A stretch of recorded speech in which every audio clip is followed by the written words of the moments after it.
আমার নাম নিরুপম ব্যানার্জি। আমি কল্যাণীর বাসিন্দা।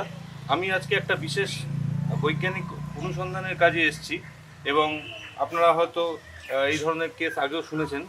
এর আমাদের দেশে জাতিস্বর শব্দটা জনপ্রিয় এবং এই জাতিস্বরের ব্যাপারটা নিয়ে যে বৈজ্ঞানিক অনুসন্ধান করা যায় এই জিনিসটা হয়তো আপনাদের কেউ কেউ জানে না, কিন্তু বর্তমান পৃথিবীতে এই জিনিসটা জনপ্রিয় হয়েছে। তা আমি এরকম একটা খবর প্রথম পেয়েছিলাম এবছর 23শে মে। আমারই হোম টাউনে একজন আমাকে রিপোর্ট করে।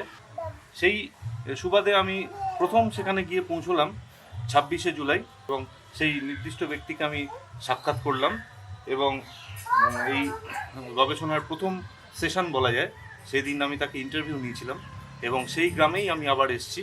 আজকে আমার সেখানে সেকেন্ড সেশন। তো এই সেকেন্ড সেশনে আমি গবেষণাটাকে আরও এক ধাপ এগিয়ে নিয়ে যেতে চাইছি। যে আমার কাছে প্রথম খবর যেটা পৌঁছেছিল 23শে মে 2023-এ, সেই খবরটাতে আমার প্রথম ইনফরমেন্ট জানিয়েছিল যে লক্ষ্মীপুর নামে একটা গ্রাম আছে, যেটা কিনা চাকদা থানার হিংনাড়া গ্রাম পঞ্চায়েত অঞ্চলের একটা গ্রাম। সেখানে একটা রিপোর্টিং হয় আজ থেকে বেশ কিছু বছর আগে, মোটামুটি 1991 সাল। তা সেই সময় যে ঘটনাটা ঘটেছিল সেটা খুবই চাঞ্চল্যকর এবং সেই সময় একটা 4 বছর বয়সের মেয়ে, সে হঠাৎ নিজের বাড়ি থেকে দৌড় শুরু করে দিয়েছিল তার পাশের গ্রামে যাওয়ার জন্য। এবং সেই ঘটনাটাতে লোকজন এতই চমকে গেছিল যে তার পেছনে গ্রামবাসীরা রীতিমতো মিছিলের মতো দৌড়েছিল।